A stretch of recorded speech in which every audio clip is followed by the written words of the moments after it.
देख रहे हैं the daily show with Munir Memon.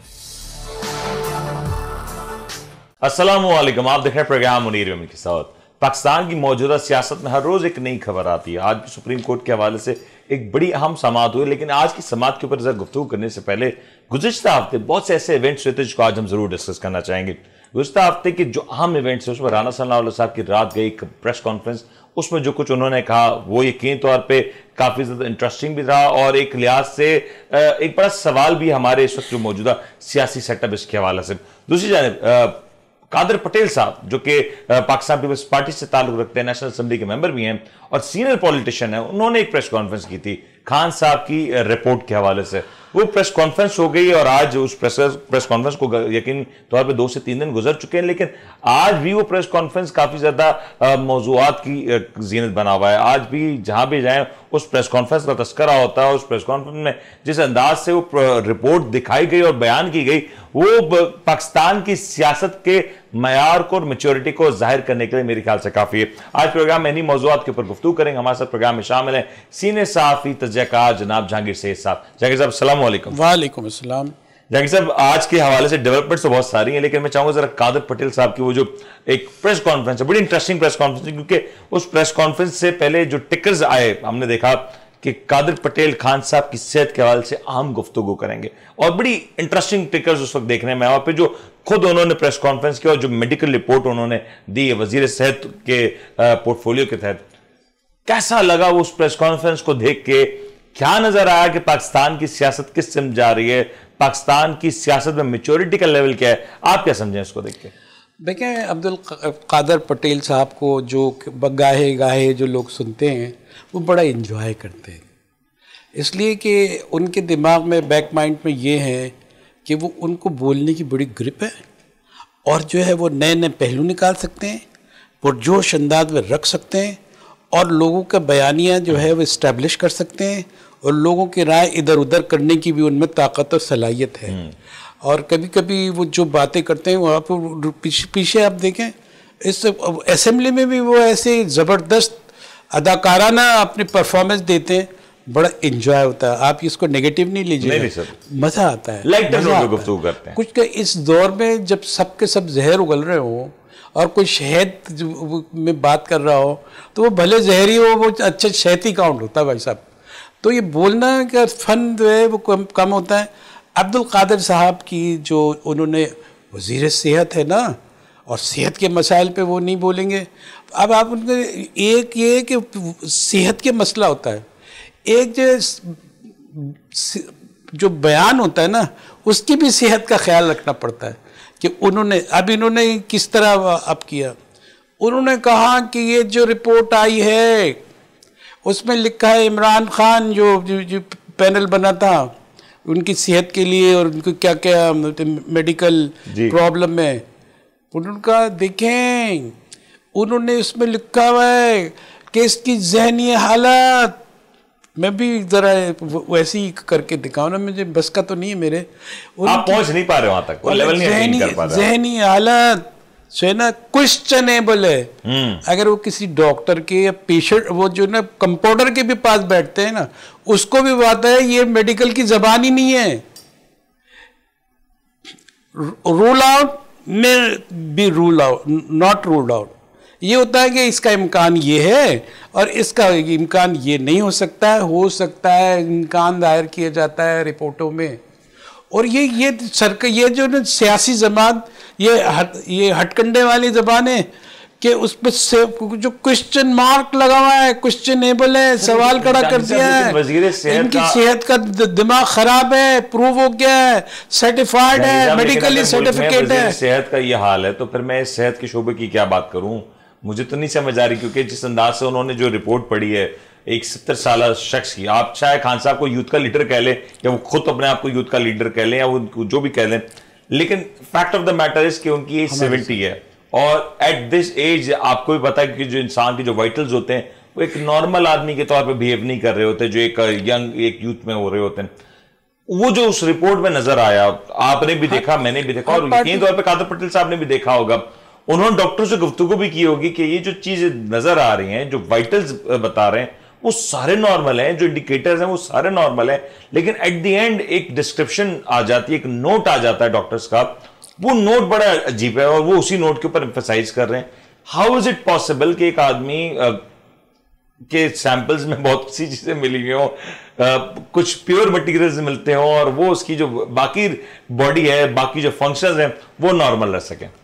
वो ये बड़ी दिलचस्प बातें हैं कि जो है यूरिन में जो है अगर उनके कैफीन आ रही है, शराब का जो है कुछ टच आ रहा है, तो गुर्दे कैसे ठीक है उनके? बड़ी दूर की कौड़ी लाते हैं।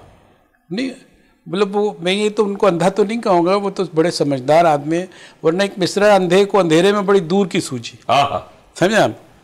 तो ये जो चीज़ें हैं ये एक जैसे हॉकी में ना सेंटर फॉरवर्ड होते हैं, कीपर होता है, बीच के खिलाड़ी होते हैं, लेफ्ट विंग होता है, राइट विंग पे खेल रहे होते हैं, इसमें ऐसी शख्सियतें रखी जाती हैं सियासत में जो जहनी मसाइल का हल है वो जो है हंसाते हैं, लुभाते हैं। टेंस माहौल था, उसको थोड़ा सा रिलैक्स किया, लेकिन मुझे जाने से एक और चीज भी लग रही है नहीं, लेकिन उसके पीछे मकसद क्या था सर? मुझे एक और चीज, मकसद ही की तरफ मैं आ रहा हूं। मुझे कहीं ना कहीं एक चीज ये भी नजर आ रही है कि गालिबन नून लीग ने दानिस्तन प्लॉट किया था पीपल्स पार्टी के लिए, क्योंकि इस वक्त एक तासुर ये जा रहा है कि इस वक्त जो कुछ हो रहा है उसमें पीपल्स पार्टी का किरदार नहीं है, नून लीग है, नून लीग सारे मामलात की जिम्मेदार है। जो कुछ हो रहा है वो पंजाब में ज्यादा नजर आ रहा है। ये जो कुछ हो रहा है इस वक्त, इसकी तरफ अगर हम नजर डालें, ये इस इंसिडेंट के बाद पीपल्स पार्टी अब ये नहीं कह सकती कि उनका किरदार नहीं। इतनी भोंडी अंदाज में अगर प्रेस कॉन्फ्रेंस होगी, सादी तरीका ये है कि मेडिकल रिपोर्ट को पब्लिश कर दिया जाता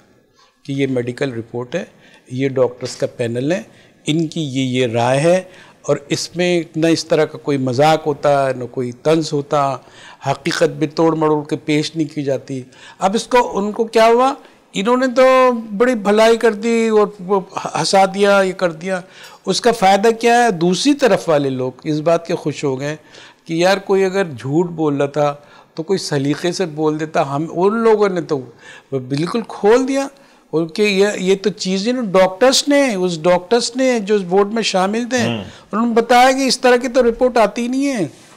अब देखे ना, अफसोस हो रहा ना, अफसोस। लेकिन जानी साहब इसका जो दूसरा वैसे ये पहलू बड़ा इंटरेस्टिंग है। पटेल जो है वो एक अच्छे सियासतदान है, सीनियर सियासतदान है, और बड़ी अच्छी अंदाज में पॉलिटिक्स को समझते भी। सियासत के जो म्यार है उसी पे रहते। ये नए इस तरह के ये इस बात को रूल आउट तो नहीं किया जा सकता कि इस वक्त जो तमाम अगर ये इस तरह की हरकत अगर करते हैं, ये जो अगर ये पीटीआई वाले करते हैं तो कहते हैं यार तो ये तो बने ही ऐसे हैं, इनको तो बोल नहीं आता है। बिल्कुल सही। आप अपनी मिसाल कायम करें ना, अपना म्यार कायम करें। ये बिल्कुल ठीक है। लेकिन जावेद साहब जो इसका एक अहम मसला है, मैं इसके ऊपर जरूर चाहूंगा बात की जाए। ये जो कहीं ना कहीं जो कुछ हुआ, ऐसा ही महसूस हो रहा है कि पीपल्स पार्टी के लिए प्लॉट किया गया। इस वक्त बार बार ये बात कही जा रही है कि जो कुछ हो रहा है नून लीग इसकी जिम्मेदार है। नून लीग, कुछ हद तक JUIF के ऊपर भी बात आ जाती है। पीपल्स पार्टी को पूरी तौर पे क्लीन चिट थी। इस तरह की जो प्रेस कॉन्फ्रेंस हो रही है, अब ये बात जाहिर कर रही है कि पीपल्स पार्टी मुकम्मल तौर पे जो कुछ हो रहा है, जिसके बारे में तारीख जो लिखी जा रही है, हो सकता है आज के 5 साल बाद, 5 माह बाद या 10 साल बाद इसके बारे में बात की जाए। पीपल्स पार्टी अब इसमें बराबर की हिस्सेदार है और पीपल्स पार्टी अपने ऊपर से इस मामले को हटा नहीं सकती।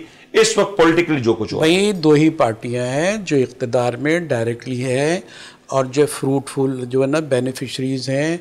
वज़ीर सेहत इनका, वज़ीर ख़जाना तो नहीं, वज़ीर ख़ारजा इनका, और जो स्पीकर इनका, कौमी असम्बली का स्पीकर इनका, और इधर उधर वज़ीर आज़म उनका, नून लीग का। और अब सब अच्छे लग रहे हैं एक दूसरे को। इससे नुकसान क्या होता है भाई? देखें, ऑपोजिशन होती, ये 13 जमातों का अलमिया ये है कि ऑपोजिशन पार्टी थी, ये ऑपोजिशन करके लोग मसाइल को उजागर करती थी। अब ये जो है वो एक अम्ब्रेला में आ गई। अब वो छाँव में, अम्ब्रेला के छाँव में कुछ कह नहीं पा रही हैं, वो मसाइल नहीं एड्रेस हो रहे हैं। अब जो सारी गोलाबारी उधर से और वो अकेली जमात इधर से PTI की, तो लोगों को हमदर्दी हो जाती है कि यार ये क्या कर रहे हैं। और जब इस तरह के मामला किए जाते हैं, कॉन्क्रीट बात की जाए ना। जहांगीर साहब मुझे जरा ये बताए ना कि फिर बात तो मेडिकल पीपल्स पार्टी तो यहाँ की सिंध की जमात है ना सबसे बड़ी। आपको नहीं लगता पीपल्स पार्टी में इतने सीनियर लोग हैं और बहुत से पंजाब की जो लीडरशिप है वो तो एक अलग मौकफ भी लिए हुए, इस तरह के मामला से आप बिल्कुल अपने दुश्मन के ऊपर, सियासी आपके मुखालिफ है उनके ऊपर आप इल्जाम लगा सकते हैं, आप कोई बात भी कर सकते हैं, लेकिन कोई उसमें वेट तो होना चाहिए, कोई सब्सटेंस तो होना चाहिए। ये जो बात कही जा रही है ये तो यकीन तौर पर बिल्कुल एक खोखली बात नजर आई। और मेरे फिर एक और बात ये भी कही जाएगी कि यहां पे जातियात को भी इन्वॉल्व किया जा रहा है, आप किसी की पर्सनल लाइफ को भी उस अंदाज से ब्रीच करने की कोशिश कर रहे हैं। और फिर वो जो अटैक हुआ, अगर वो खान साहब की ऊपर जख्मों की बात जब की जाती है कि पैरों पे कोई गोली के निशान नहीं है, तो आप उस सारे एक्सप्रेस को, तमाम रिपोर्ट्स हैं उनको आप क्यों नहीं एक्सपोज कर देते मीडिया पे? उसको भी एक्सपोज कर देना चाहिए था। ये दौर हर दौर गुज़िश्ता से कड़ा है। असल बात ये कहतुर रिजाल है, वैल्यूज़ हम खो चुके हैं, हम लोग बुनियाद हमारी चली गई है। हमारा जो 75 साल का जो जहनी सफ़र था वो जो है हमारा कोलैप्स हो गया है, हम कितने पीछे खड़े हैं। सर पर पीपल्स पार्टी से आप इस तरह की चीजें एसोसिएट नहीं करते ना। पीपल्स पार्टी में आपको बड़ी सॉफ्ट स्पोकन, शाइस्ता लहजे में गुफ्तगू करने वाले, सेंसिबल गुफ्तगू करने वाले लोग नजर आते हैं आपको। ये है, ये बात भी है कि सेंसिबल भी है, ये भी है, लेकिन शिकायत ये है जो ऑपोजिशन लीडर हैं, जो आज इनके अलाय हैं, वो इन पे कितने गंभीर इल्जामात एक दूसरे पे लगाते थे और वहाँ तो इखलाक का दामन कोई नहीं छोड़ता था। आज एक की मुखालफत में ये सब इखलाक के दामन के साथ भी अभी मुखालफत होनी चाहिए, मुखालफत होनी चाहिए ना सर, खुल के होनी चाहिए, तनकीद होनी चाहिए, खुल के होनी चाहिए, लेकिन सब्सटेंस के बगैर नहीं होनी चाहिए। तो जाती हमला नहीं होना चाहिए। जाती हमले को, अगर जाती मसाइल हैं तो उसको एड्रेस करने का प्लेटफॉर्म दूसरे होते हैं। बस एक चीज और भी, ब्रेक पे जाने से पहले, ये बात मेरे ख्याल से कादर पटेल साहब ने खुद भी कहा कि जहनी तौर पे कुछ ऐसी बात उन्होंने जो कही, मैं रिपीट नहीं करना चाहता, लेकिन अगर आप ये बात कह दे तो फिर तो आपको मेरे ख्याल से तहरीक इंसाफ के सरबराह खान साहब को क्लीन चिट दे देना चाहिए। तो आप खुद कह रहे हैं कि अगर वो मेंटली स्टेबल नहीं है तो फिर आपको कौन से जुर्म, कौन सी सजा, कौन सा कानून के ऊपर फिर लागू होता है? अगर आप खुद ये बात कह रहे हैं तो फिर तो आपने खुद अपने मुकदमे को वीक कर दिया ये बात कह के। ब्रेक लेते जी, ब्रेक के बाद जब लौटेंगे जरा राना सनवाल साहब ने रात एक प्रेस कॉन्फ्रेंस की तो उसके ऊपर भी तस्करा करेंगे। और एक कानून में बड़ी तब्दीली हुई है, इस तब्दीली के बाद मियां मोहम्मद नवाज शरीफ साहब के लिए पॉलिटिक्स की राहें हमवार होती नजर आ रही हैं। और ना सिर्फ मियां मोहम्मद नवाज शरीफ साहब बल्कि जहांगीर तरीन साहब भी इस वक्त इस तमाम तर पॉलिटिकल जो चेंज है उससे मुस्तफीद होते हुए दिखाई दे रहे हैं। ब्रेक लेते जी, ब्रेक बाद हाजिर होते हैं।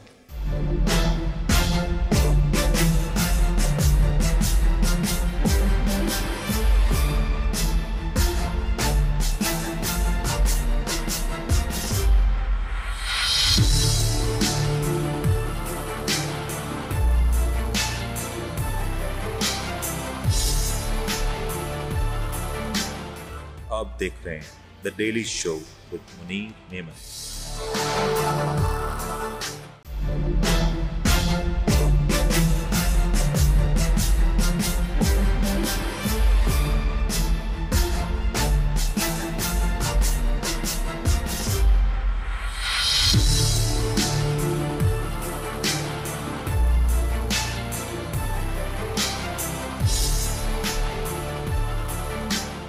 आप देख रहे हैं the daily show with Munir नेमत।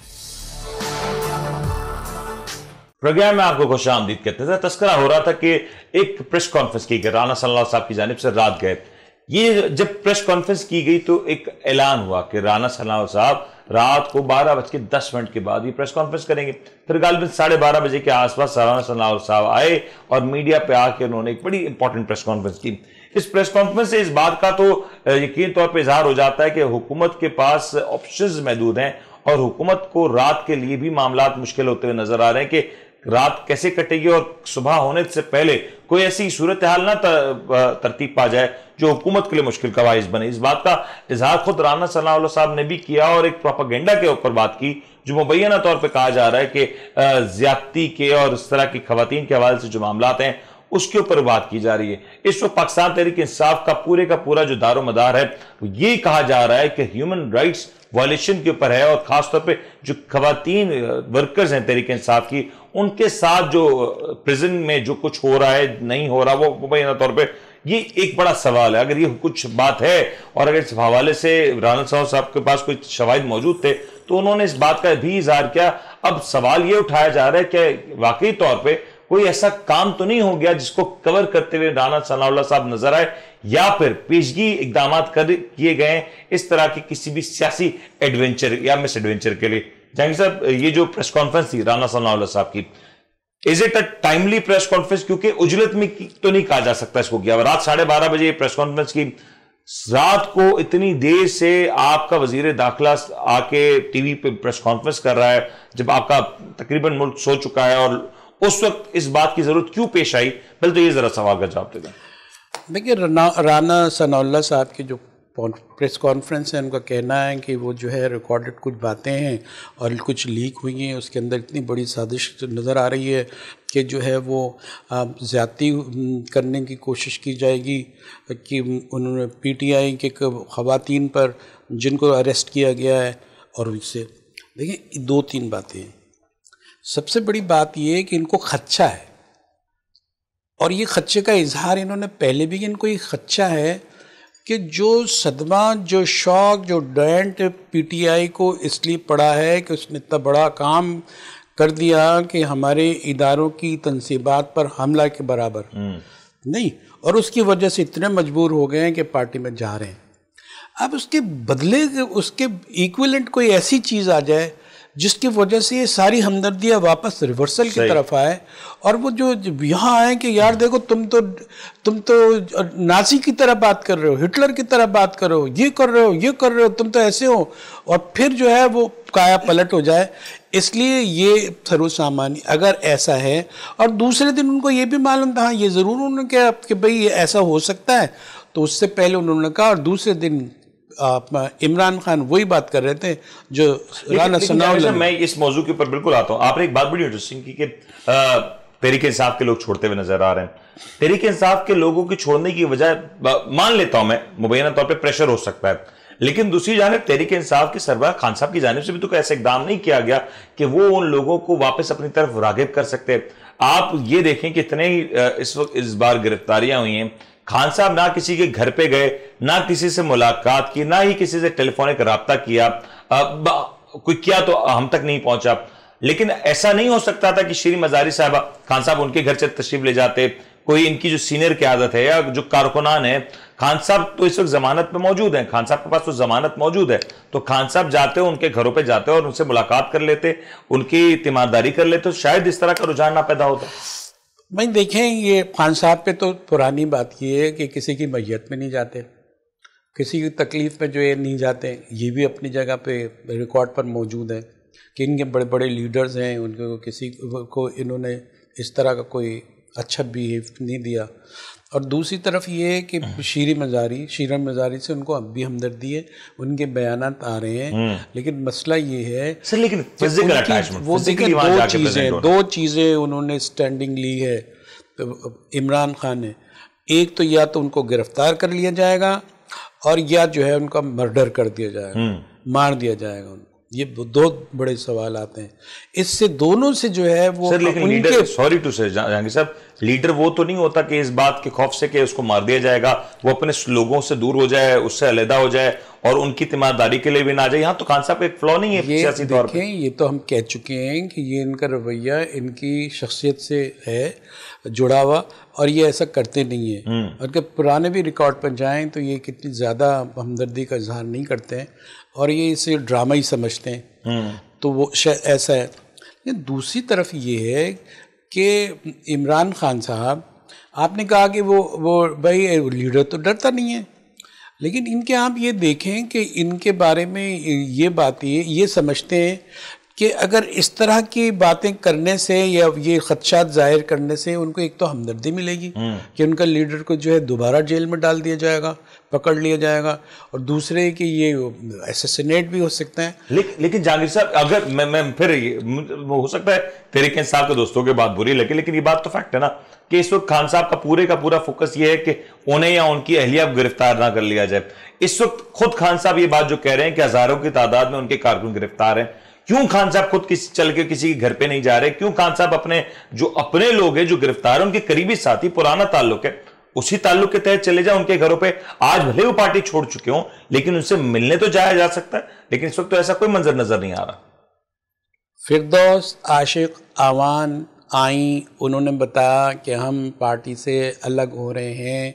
फिर उन्होंने बिशरा बीवी के बारे में बताया कि वो सियासत में बड़ा अमल दखल रखती थी, उनको रोकती थी, कहती थी कि हामिद मीर के प्रोग्राम में और एक और उनके प्रोग्राम में ना जाएं। अब ये वाली सूरत हाल में जब ना जाएं, मैनेज भी हो रहे हैं, सब कुछ हो रहे हैं, तो अब उसको खींच के लाना और अंदर की उनको भी जो है हर्ट किया गया था, उनको भी तकलीफ दी गई थी, उनको भी जो है इज्जत नहीं दी गई। अब वो बोल रही हैं, ये बात तो उनको पहले भी बोलना चाहिए थी। नहीं, लेकिन कहीं ना कहीं रवैयों का तो मसला है। ये जो मसला है आज का, इतनी गंभीर सूरत हाल बनी है, रवैयों के डिसऑर्डर से बनी है, बिहेवियर डिसऑर्डर हुआ है सियासी जमातों के लीडर से, और सबसे ज्यादा डिसऑर्डर इनसे हुआ है। सर मैं फिर उसी तरफ आ रहा हूँ, आपने बिल्कुल सही निशानदेही की। मुझे जरा ये समझाएं, इस वक्त जो खवातीन कारकुन गिरफ्तार हैं, या वो सतही तौर पे जो कारकुन हैं, जो ग्राउंड लेवल पे नजर आते हैं हमें, जो वो लोग गिरफ्तार हैं और बहुत से लोग छुपते फिर रहे हैं, भले उनके साथ मुश्किलात हैं इस वक्त, उनके घरों पे जाके, उनकी फैमिली से जाके ताजियत करना। मैं इमरान रियाज की बात करता हूँ। इमरान रियाज साहब हैं कहाँ? वो सर वो कहाँ है, कहाँ नहीं, किसी को नहीं पता। अभी समी इब्राहिम साहब खुद वो काफी ज्यादा लापता है, उनके बारे में कोई बात निकल के नहीं आ रही कि वो कहाँ गए, कैसे चले गए, कौन ले गया। इतने अरसे तक खान साहब इमरान रियाज साहब के हवाले से बड़ी अच्छी गुफ्तगू करते रहे, उनको सहाफत का चैंपियन कहते रहे। आज उनके ऊपर कड़ा वक्त आया तो खुद खान साहब उनके घर पे नहीं जा रहे, उनकी फैमिली से नहीं मिल रहे, उनकी अहलिया से नहीं मिल रहे। आज समी इब्राहिम साहब गायब हैं। मैं हुकूमत को कसूरवार जरूर ठहराता हूं कि इस हुकूमत के अम्ब्रेला में सब कुछ हो रहा है, लेकिन जहां हुकूमत ये गलत है तो वहां पे खान साहब की भी जिम्मेदारी बनती है कि आप एक बड़े लीडर हैं, आप अपोजिशन के लीडर हैं, आप जाते, आप जाके मुलाकात कर लेते। लेकिन तहरीक इंसाफ के, मैं किसी और रहनुमा की क्या बात करूं, खुद ये सरबराह की जानिब से अगर रिवायत नहीं डल रही तो फिर कोई और क्या करेगा। रिवायत का मसला नहीं है जनाब, ये मोबिलिटी का मसला है। वो ये कहते हैं कि अगर वो मोबाइल होंगे, लोगों के घर को एक्सेस करेंगे, उनकी जान को उतना ही ख़तरा बढ़ेगा। फिर आप वही वाला मफरूज़ा लेके आ जाएंगे कि लीडर होता है, उसको जान की परवाह नहीं होती है। भाई हर एक की अलग अलग शख्सियत होती है, अलग अलग जीने का तरीक़ा होता है। नहीं, वो कहेंगे कि मैंने ही खतरा मोल लिया, मैं जो है जलसे में गया, उधर गया, रैली में गया, मुझे गोली लगी और मैं तो प्रूवन हूँ कि मैं खतरे में हूँ, डेंजर जोन में, उनकी जान को खतरा है। उसके वजह उसका फायदा उन्होंने उठाया। बिल्कुल उन्होंने फायदा ये उठाया कि उनको हिमायत हासिल हुई, और जब उनके गिरफ्तार किया गया उसका रिएक्शन बहुत खतरनाक आया। अगर मैं हालिया दिनों की बात करूँ, एक चीज की तायीद करनी होगी कि खान साहब अदालतों में गए, अदालतों में मौजूद है, और सारी अदालतों में वो जाके प्रेजेंट हुए, और नैब में भी गए तो 2 घंटे से ज्यादा का वक्त उन्होंने नैब में गुजारा। जब खान साहब यहां पे मोबिलिटी कर सकते हैं, जब अपने मामलात और लीगल प्रोसीडिंग्स के लिए घर से बाहर निकल सकते हैं, तो फिर ये जो दीगर मामलात हैं, जो ये एरियाज हैं, उस हवाले से खान साहब की मोबिलिटी क्यों नहीं हो पा रही? वहां पे कौन रोक रहा है? या तो खान साहब ये बात कह दे कि मुझे नजरबंद किया हुआ है, मुझे निकलने नहीं दिया जा रहा, मुझे आजादी नहीं है। 3 लेयर है इसकी। एक ये कि जब वजीर आजम थे, इनको जो सपोर्ट थी, इनको जो प्रोटेक्शन थी, इन बकौल इनके, हम कह ना कहें लेकिन बकौल इनके कि मेरा कोई कुछ नहीं बिगाड़ सकता, मैं जो NRO 2 दूंगा ना NRO 1 दूंगा, ये सारी चीज़ें, वो तो किसी को ठीक से बात ही नहीं करते थे, वो तो बस मुस्तरद मुस्तरद मुस्तरद, एक रवैया उनका ये था।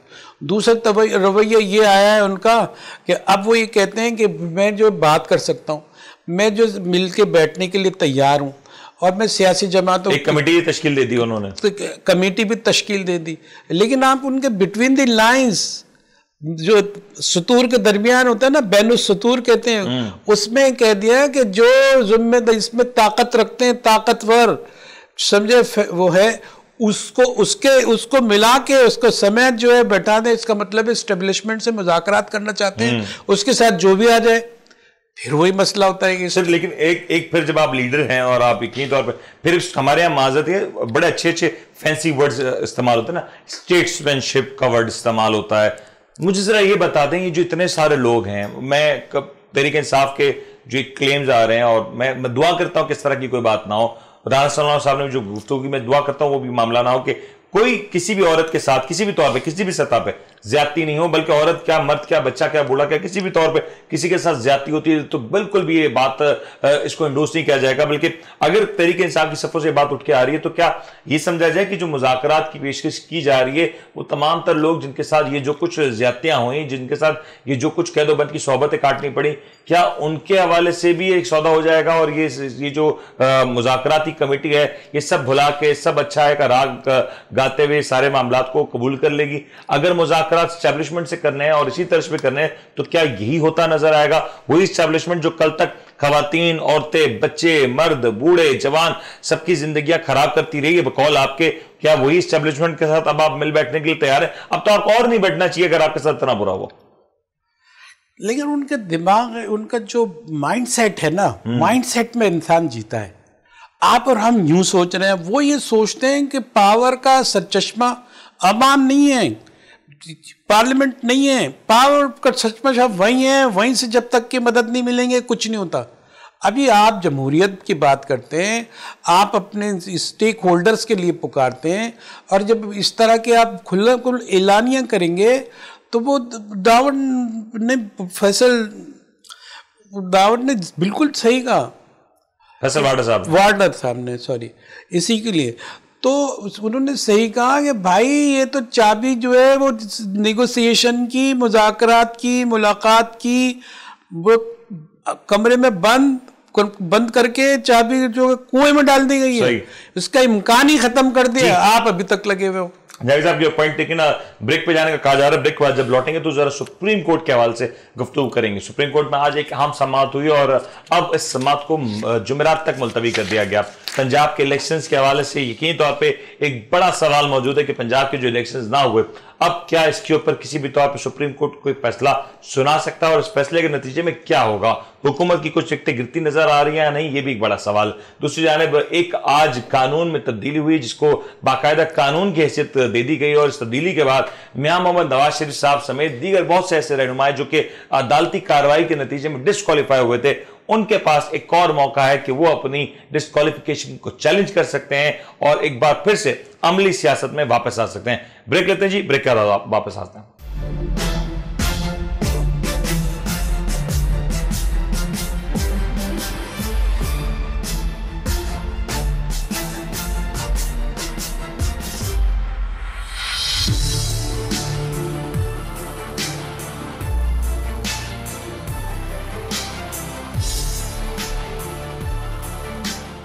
आप देख रहे हैं the daily show with Munir नेमत।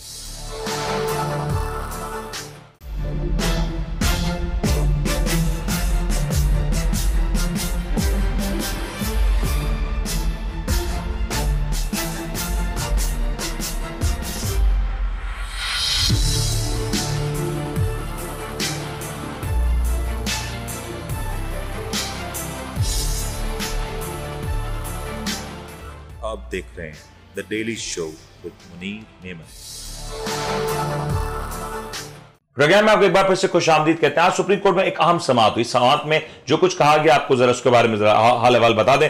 आज सुप्रीम कोर्ट की चीफ जस्टिस साहिबान ने कहा कि ऑडियो लीक्स का कमीशन कलअदम करार नहीं दिया। अटॉर्नी जनरल को ऑडियो लीक्स कमीशन से मुतालिक हुकूमत से हिदायत देने का हुक्म दिया गया। तमाम जुडिशल कमीशन चीफ जस्टिस की मर्जी से बनाए गए। रिमार्क्स में कहा गया जारियाना मिजाजी से गुरेज करें, तहकीकात करानी है तो तरीकेकार अपनाएं। खुद पर मुश्तमिल कमीशन तश्कील नहीं दूंगा, यह कहना था चीफ जस्टिस ऑफ पाकिस्तान का। जवाब में अटॉर्नी जनरल ने कहा कि नए एक्ट के तहत नजरसानी दायर इख्तियार अपील जैसा ही होगा। यह भी बात कही गई सुप्रीम कोर्ट की जानिब से कि सियासी पारा मईशत अमन अमान को बेहतर नहीं बनाएगा।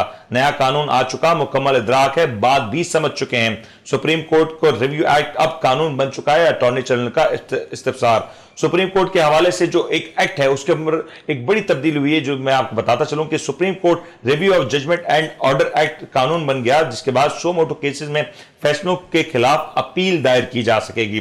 कानून का इतलाक माजी में दिए गए फैसलों पर भी होगा और साथ साथ नवाज शरीफ साहब और जहांगीर तरीन साहब भी इस अपील को दायर कर सकते हैं। ये एक बड़ी अहम डेवलपमेंट है जिसमें अब ये कहा जा रहा है कि सुप्रीम कोर्ट में जो सो मोटो केसेस हुए थे, जो सवालात उठाए गए थे और सुप्रीम कोर्ट ने जिन मामलात के ऊपर फैसला दिया था, अब उनके ऊपर नजरसानी अपील दायर की जा सकेगी। इस अपील के नतीजे में जो बेंच होगा वो माजी के बेंच से बड़ा या मुख्तलिफ बेंच हो सकता है। कानूनी नुकात इसके ऊपर यकीनी तौर पर आने वाले वक्तों में सामने आ जाएंगे और वो हम आपके सामने रख भी देंगे। लेकिन जहांगीर साहब, ये जो आज की अदालती कार्रवाई है। दो मौजूआत हैं, जरा मैं पहले ये जो मसला है जो कि कमीशन बनाया गया ऑडियो लीक्स के हवाले से, ये कमीशन के हवाले से भी आज कहा गया कि इसको कलअदम नहीं करार दिया गया, सिर्फ कहा गया कि इसका एक प्रोसीजर है उसको फॉलो किया जाए और कानूनी तर्ज पे फॉलो किया जाए।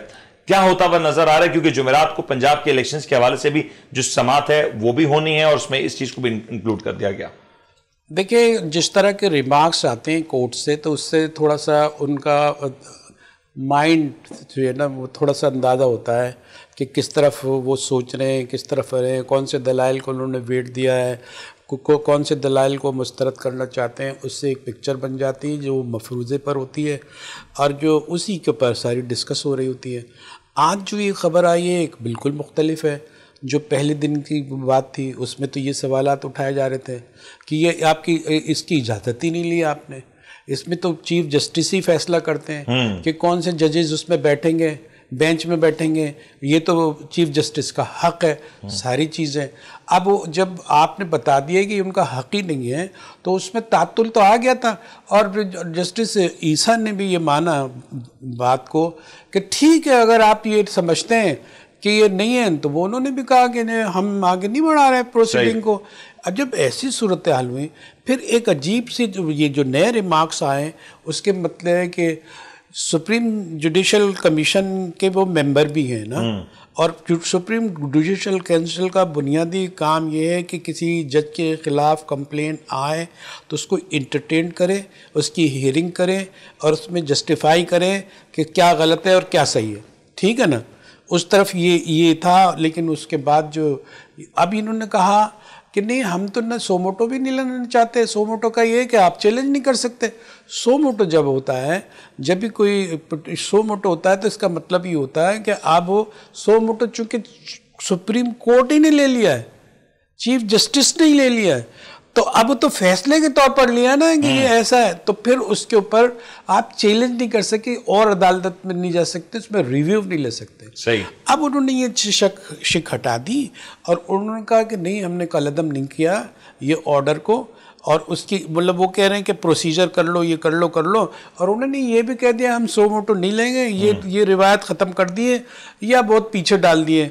कभी हो तो हो, लेकिन अब हमारा मूड मिजाज ऐसा नहीं है, हमने माइंड बना लिया है कि सोमोटो नहीं हुआ करेगा। इसकी वजाहत भी आ चुकी है।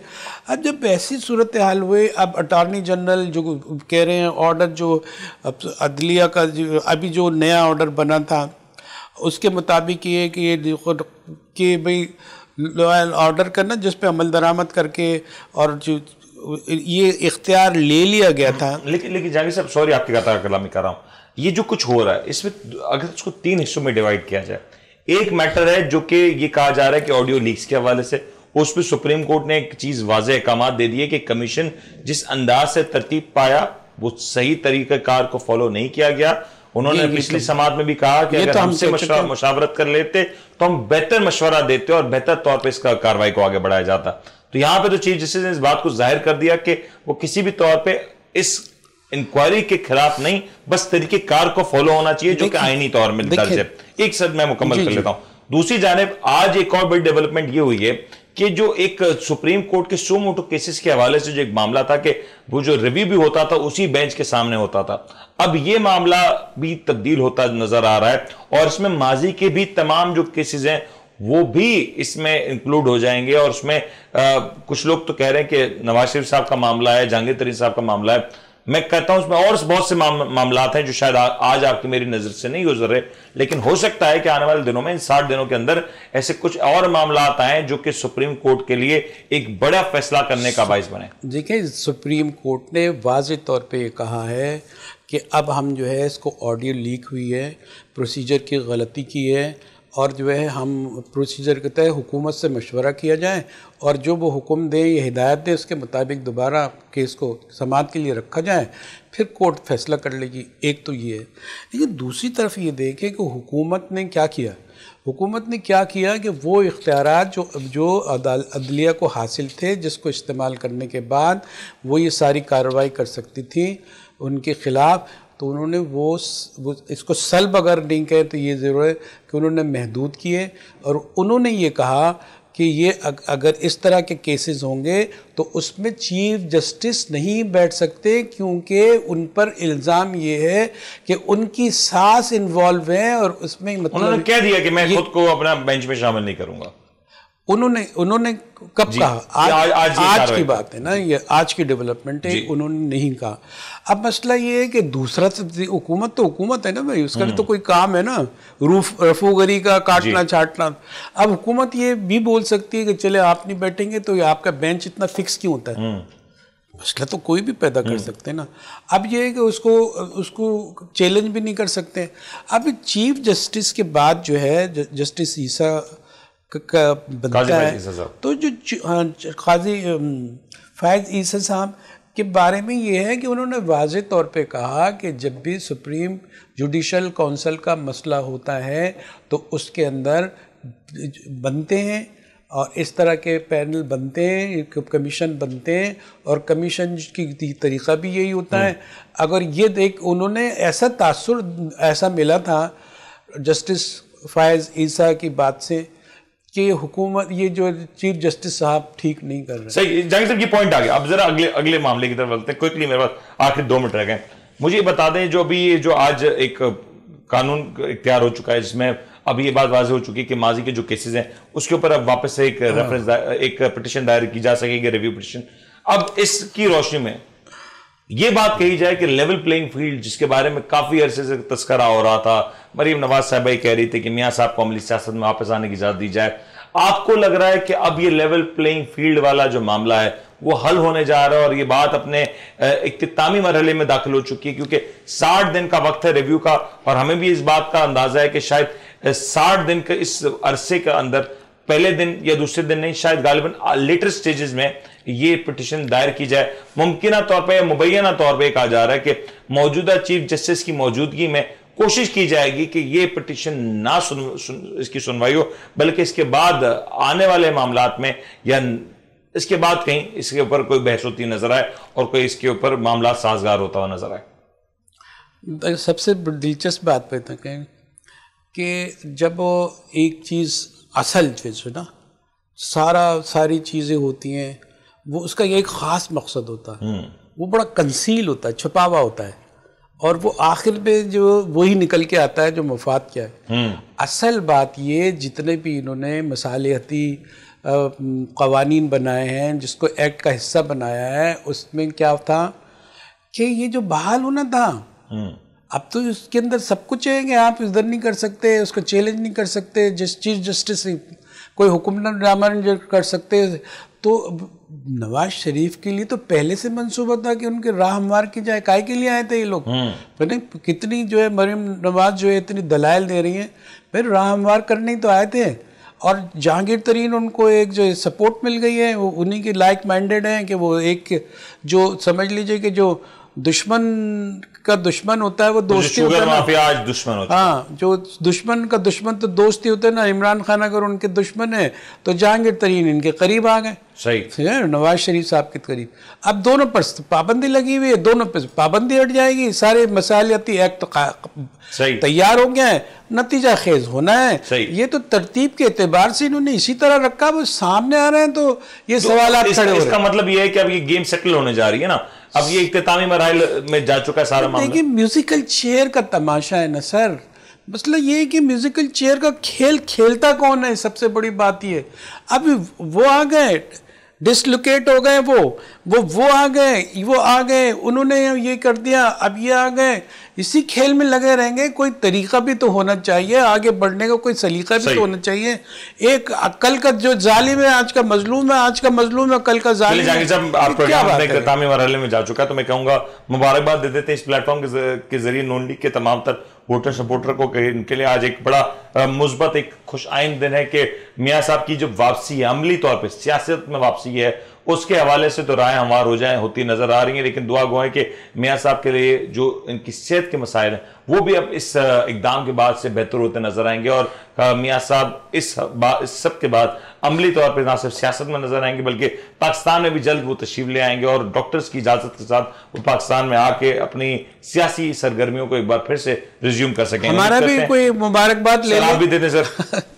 आप दे दें, देखिए, आपका पुराना ताल्लुक है। नहीं, पुराना ताल्लुक तो सहाफ़ी का हर एक से होता है। सही। और नया ताल्लुक भी जो है इसी बुनियाद पे होता है, और अलग से कोई ताल्लुक नहीं होता। वो आप खुफिया बेहतर ताल्लुक समझते हैं। कुछ नहीं होता। अब मसला ये है कि जो चीज़ें हैं जब आती हुई नज़र आ रही हैं, तो ये जो चीज़ आ रही है हमें तो वास्ता उन्हीं से पढ़ना है जो इक़्तिदार में होते हैं। अब वो हमारे हिस्से में आ रहे हैं, उन पे भी तनकीद होगी, सब कुछ होगा, उनकी तारीफ़ और तौसीफ़ भी होगी, जो उनके अच्छे काम आखिरी होंगे। सवाल पूछूं, कादर पटेल साहब, क्या उनकी मेडिकल रिपोर्ट भी पढ़ के सुनाएंगे पूरी कौम के सामने? अरे भाई, जब नवाज शरीफ साहब की जब रिपोर्ट आई उसके अंदर इसके अंदर मिज़ा था तो उसमें तंज थे, उसको भी वो इसी तरह ग्रे एरिया में थे। ये ऐसी रिपोर्टें कि छोड़ें इसको। सर छोड़ देते हैं, सर छोड़ देते चलो हैं, ठीक है, हम आप आगे अपने बंद कर लेते हैं, हम नहीं सवाल पूछते। उम्मीद करता हूं आपको आज का प्रोग्राम पसंद आएगा। अपने मेजबान उनको इजाजत दें, अपना ख्याल रखिएगा। अल्लाह हाफ़िज़।